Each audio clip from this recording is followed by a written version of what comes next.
क्या आपने कभी सोचा था कि दुनिया की सबसे बड़ी अर्थव्यवस्था इस तरह लड़खड़ा जाएगी?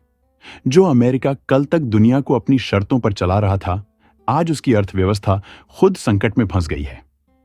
अमेरिकी जीडीपी 1.8% तक सिकुड़ रही है, जबकि पिछले साल यही 2.3% की ग्रोथ पर थी। लेकिन ये तो सिर्फ शुरुआत है।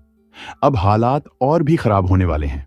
जब से व्यापार युद्ध शुरू हुआ है, अमेरिका की आर्थिक स्थिति बिगड़ती जा रही है।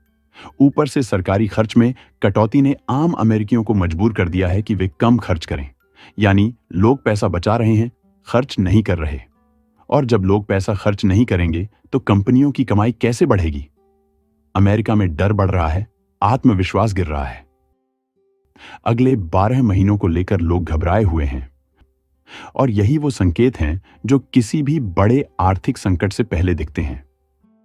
अमेरिकी परिवारों की संपत्ति का 60% से ज्यादा हिस्सा शेयर बाजार में फंसा हुआ है, लेकिन उनके पास नकद सिर्फ 30% से भी कम बचा है।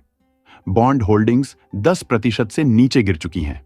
मतलब अगर शेयर बाजार गिरता है तो करोड़ों अमेरिकी बर्बाद हो सकते हैं, क्योंकि उनके पास बचाने के लिए कुछ नहीं रहेगा। दूसरी ओर विदेशी निवेशकों का अमेरिकी संपत्तियों से भरोसा उठ रहा है। वे लगातार अमेरिकी ट्रेजरी बॉन्ड बेच रहे हैं, जिससे सरकार को सस्ती दरों पर फंडिंग मिलना मुश्किल हो रहा है। अगर यह सिलसिला जारी रहा तो अमेरिका को बड़ा आर्थिक झटका लग सकता है। अमेरिकी सरकार को अपनी अर्थव्यवस्था को चलाने के लिए बाहरी निवेश की जरूरत होती है। लंबे समय तक दुनिया के देशों ने अमेरिकी बॉन्ड खरीदे, जिससे अमेरिका को कम ब्याज दर पर पैसा मिलता रहा। लेकिन अब हालात बदल रहे हैं। दुनिया अब अमेरिका पर पहले जैसा भरोसा नहीं कर रही।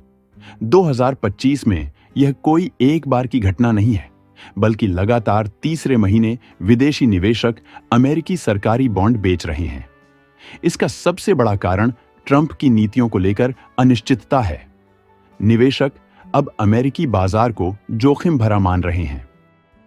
जब से ट्रंप सत्ता में आए हैं, अमेरिकी अर्थव्यवस्था को लेकर दुनिया का भरोसा लगातार कमजोर हो रहा है। अब तक $100 अरब के दीर्घकालिक अमेरिकी बॉन्ड बेचे जा चुके हैं, जो साफ दिखाता है कि विदेशी निवेशक अमेरिका के भविष्य को लेकर आश्वस्त नहीं हैं। और यह तब हुआ जब ट्रंप ने व्यापार युद्ध और भारी शुल्क लगाने जैसी नीतियां लागू भी नहीं की थीं। पिछले 80 सालों में अमेरिकी अर्थव्यवस्था सरकारी खर्चों पर बहुत अधिक निर्भर हो गई है। 1940 के दशक में अमेरिकी जीडीपी में सरकारी खर्च का हिस्सा सिर्फ 20% था, लेकिन अब यह 34% तक पहुंच गया है। यानी अगर सरकार ने खर्च बंद किया तो अमेरिका की पूरी अर्थव्यवस्था चरमरा सकती है। पिछले 80 सालों में अमेरिकी अर्थव्यवस्था सरकारी खर्चों पर बहुत अधिक निर्भर हो गई है। पिछले कुछ सालों में दुनिया की अर्थव्यवस्था में बड़ा बदलाव हो रहा है।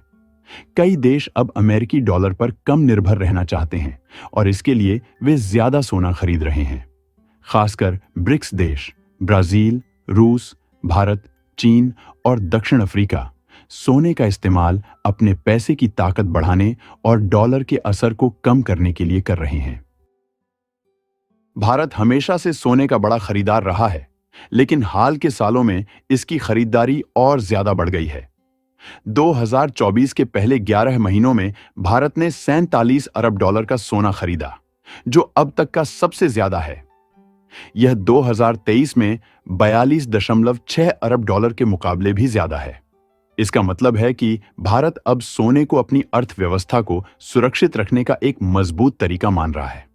विशेषज्ञों का कहना है कि यह कदम भारत की अमेरिकी डॉलर पर निर्भरता कम करने की दिशा में एक बड़ा संकेत है। अगर भारत इसी तरह सोना खरीदता रहा तो भारतीय रिजर्व बैंक की विदेशों से मुद्रा संभालने की रणनीति में बड़ा बदलाव हो सकता है। दुनिया में सबसे ज्यादा सोना खरीदने वाला देश चीन है। 2023 में चीन ने 224.88 मीट्रिक टन सोना खरीदा। चीन यह सोना अपनी मुद्रा युआन को मजबूत रखने और अमेरिकी डॉलर पर निर्भरता कम करने के लिए खरीद रहा है। तुर्की भी सोने की खरीद में पीछे नहीं है। 2023 में तुर्की ने 159 टन सोना खरीदा, जिससे यह दूसरा सबसे बड़ा खरीदार बन गया। तुर्की की मुद्रा, लीरा की गिरती कीमत और आर्थिक अनिश्चितताओं को देखते हुए सरकार ने अपनी अर्थव्यवस्था को सुरक्षित रखने के लिए सोने का भंडार बढ़ाने का फैसला किया। यूरोप के कई देश, जो अमेरिका के करीबी सहयोगी माने जाते हैं, अब अपनी मुद्रा की स्थिरता और आर्थिक सुरक्षा के लिए सोने की खरीदारी बढ़ा रहे हैं। उदाहरण के लिए, जर्मनी, फ्रांस और इटली जैसे देशों ने अपने स्वर्ण भंडार में वृद्धि की है। पोलैंड और हंगरी ने हाल के वर्षों में लगातार अपने स्वर्ण भंडार में वृद्धि की है। मार्च 2024 में हंगरी के केंद्रीय बैंक ने अपने स्वर्ण भंडार को 3 गुना बढ़ाकर 94 टन कर दिया। इसी तरह पोलैंड ने भी अपने स्वर्ण भंडार को बढ़ाने के लिए बड़े पैमाने पर निवेश किया है। इन देशों का मानना है कि सोना उनकी मुद्रा को स्थिर रखने और वैश्विक आर्थिक संकट से बचाने में मदद कर सकता है। यह दिखाता है कि कई देश अब अपनी मुद्रा को स्थिर रखने और किसी भी आर्थिक संकट से बचने के लिए सोने में निवेश कर रहे हैं। पहले यह देखा जाता था कि जब अमेरिकी डॉलर मजबूत होता था तो सोने की कीमतें गिरती थीं, और जब डॉलर कमजोर होता था तो सोने की कीमतें बढ़ती थीं। लेकिन 2024 में एक नया ट्रेंड दिखा। अब डॉलर मजबूत होने के बावजूद भी सोने की कीमतें बढ़ रही हैं। इसका कारण यह है कि कई देश अब डॉलर की बजाय सोने में भरोसा दिखा रहे हैं। चीन और रूस जैसे देशों ने अपने केंद्रीय बैंकों में अधिक सोना जमा कर लिया है ताकि वे अमेरिकी डॉलर पर कम निर्भर रहें।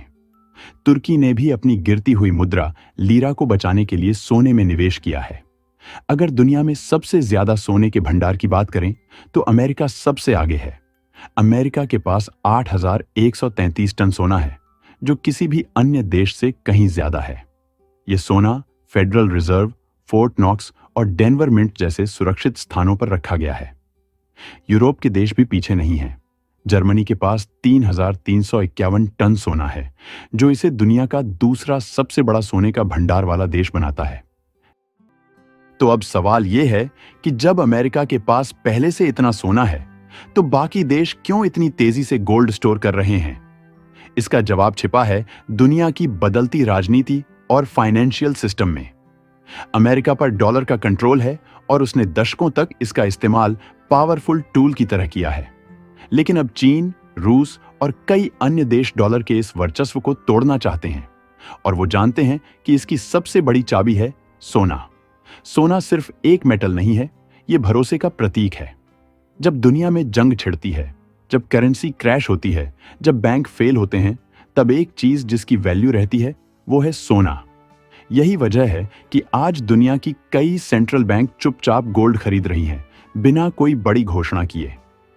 भारत को भी अब यह तय करना है कि वो इस ग्लोबल गेम में कहां खड़ा रहेगा। अगर आपको यह जानकारी महत्वपूर्ण लगी हो तो लाइक और सब्सक्राइब जरूर करें, ताकि आप हमारे आने वाले सभी अपडेट्स से जुड़े रहें। धन्यवाद।